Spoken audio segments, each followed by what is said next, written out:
Donc pour la porcelaine, travail de la porcelaine, il y a une petite différence. Quand la porcelaine, il y a quasi rien dedans. Enfin, il y a du feldspath et du kaolin.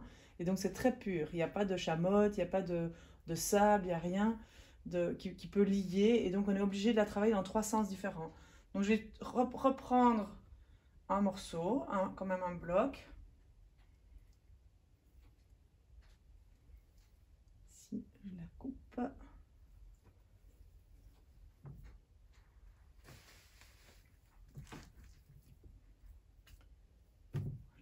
un petit bloc comme ça.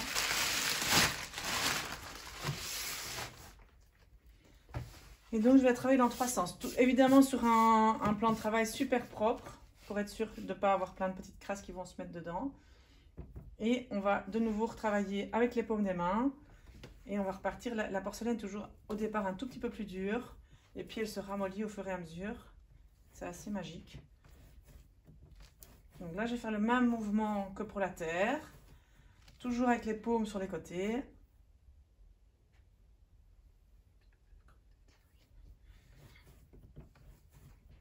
Et là, elle se ramollit. Je sens qu'elle se ramollit, qu'elle s'homogénéise. Et je vais travailler dans un sens et puis dans l'autre. Donc, ce que je fais pour retenir, c'est que je vais d'abord faire sur le côté gauche et puis sur le côté droit. Donc là, je suis comme ça et je vais repartir dans l'autre sens. En faisant cette technique 3 fois, de 3 sens différents, on a beaucoup moins de casse. Donc, on a beaucoup moins de fissures avec la porcelaine. Je fais une dizaine de fois par côté. Et puis, hop, côté droit. Et je repars une dizaine de fois dans ce mouvement-là.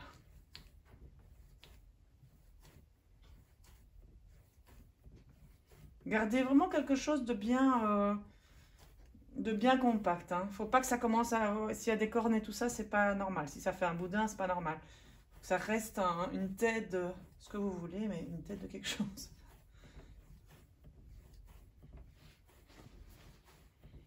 Et voilà. Pour moi, elle est assez travaillée, elle est assez molle. Enfin, molle. Pas toute molle non plus, mais elle est homogène. Donc, je fais des petites tapes pour être sûre. Si jamais il y a des petites bulles à la surface, quand on fait ça, ça peut aussi venir péter au-dessus. Et puis des petites tapotes avec la paume. J'aime toujours bien d'avoir des boules bien rondes. Si je les assemble avec une autre, quand je la tape sur mon tour, voilà, la boule est... Voilà.